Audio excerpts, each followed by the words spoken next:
ప్రభువైన యేసు నామములో అందరికీ వందనాలు తెలియజేస్తున్నాను. దేవుని వాక్యం వినడం మనకెంతో ఆశీర్వాదకరం. దేవుని వాక్యం ధ్యానించడం మన జీవితంలో మేలుకరం. పరిశుద్ధ గ్రంథంలో ఒక మాట రాసింది, కొలస్సీయులకు రాసిన పత్రిక 3వ అధ్యాయం 15వ వచనం. క్రీస్తు అనుగ్రహించు సమాధానము మీ హృదయముల్లో ఏలుచుండనీయుడి, ఎందుకొరకే మీరొక శరీరముగా పిలువబడతారు మరియు కృతజ్ఞులై ఉండుడి.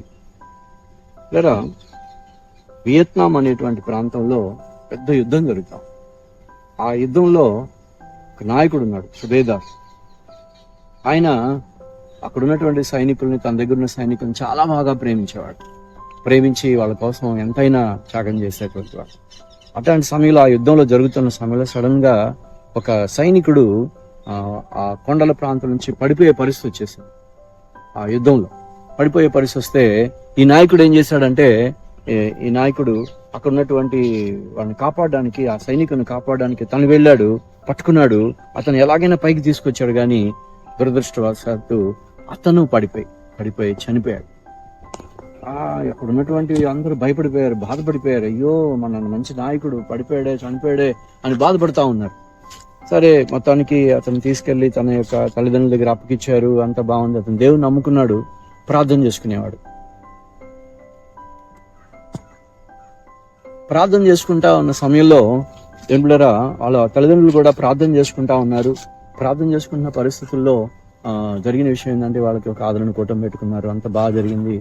ఈ చనిపోతాడు అనుకున్న సైనికుడు కూడా అక్కడికి వచ్చినట్టుగా చూశారు. వాళ్ళని కూడా పిలిచారు అనమాట. పిలిచినప్పుడు ప్రార్థన జరుగుతూ ఉంది. చనిపోయిన వ్యక్తి బాగా భక్తిపరుడు, భయభక్తులు కలిగినటువంటి వాడు, ప్రార్థన చేసుకునేటువంటి వాడు. కానీ ఇతను ఏం చేశాడంటే, ఈ వచ్చినటువంటి ఆ యొక్క సైనికుడు బతికాడే, ఆ సైనికుడు అక్కడికి వచ్చాడు, కూర్చున్నాడు.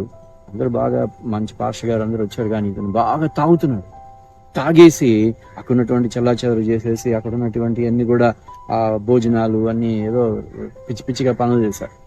అది చూసినటువంటి అక్కడ ఉన్నటువంటి తల్లిదండ్రులు, చనిపోయినటువంటి వాళ్ళ తల్లిదండ్రులు ఏం చేశారంటే, అయ్యో, ఇలాంటి వ్యక్తి కోసమా నా యొక్క కుమారుడు చనిపోయాడు? ఇలాంటి వ్యక్తి కోసం అయితే, ఇంత భయంకరంగా తాగుతున్నాడు, రచరచ చేస్తున్నాడు, ఇలాంటి వ్యక్తి కోసమా అని దేవుళ్ళారా చాలా బాధపడ్డారు. పిల్లరా, ఈరోజు నీ గురించి, నా గురించి ప్రభు చూసినప్పుడు బాధపడకూడదు కదా. కృతజ్ఞత లేనివాడిగా ఉన్నాడు అతను. ఆ సైనికుడు బతికాడు. అయ్యో, నా కోసం ఇతను చనిపోయాడే, నా కోసం ఇలా చేశాడే, నేను ఇక్కడ నుంచి నా జీవితాన్ని మార్చుకుని భయభక్తులు కలిగి ఉండాలి అనేటువంటి లేదు. ఎలా ఉన్నాడంటే, అతను పాప జీవితంలో జీవిస్తా ఉన్నాడు.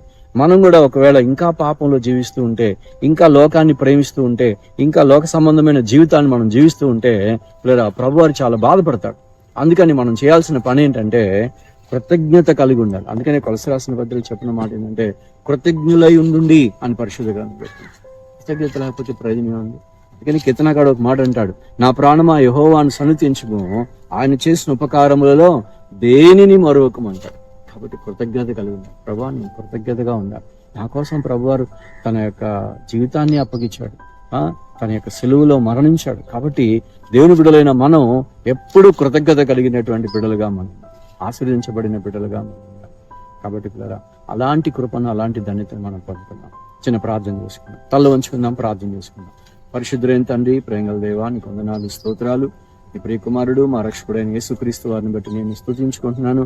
దయగల తండ్రి, నాయనా, మేము కృతజ్ఞత కలిగిన బిడ్డలుగా ఉండడానికి సహాయం చేయి. కృతజ్ఞత లేని ఆ సైనికుడు ప్రభువా ఎంత విచ్చలవిడిగా జీవించాడు. తన యొక్క ప్రాణం కాపాడిన వ్యక్తికి కూడా కృతజ్ఞత లేని వాడుగా ఉన్నాడు. అయ్యా, మేము కూడా ఒకప్పుడు అలాంటి జీవితమే జీవించాం. మా కోసం ప్రాణం పెట్టిన ప్రభు కోసం నమ్మకంగా జీవించేవాళ్ళుగా, కృతజ్ఞత కలిగి జీవించేవారుగా ఉండడానికి మీరు సహాయం చేయమని బిడ్డలు మీరు దీవించండి. విన్న వాక్యం వారి హృదయంలో ఫలించేటట్టు మీరు సహాయం చేయండి. ప్రతి బిడ్డని మీరు ఆశీర్వదించమని, బలపరచమని, రాష్ట్రాన్ని, మా దేశాన్ని, ప్రపంచ ప్రజలందరూ కూడా క్రీస్తు వాక్యం వారి హృదయంలో ఫలించుటకు కృప దయచేయండి. యేసు నామములో వేడుకొని ప్రార్థిస్తున్నాం పరలోకపు తండ్రి. ఆమేన్. God bless you.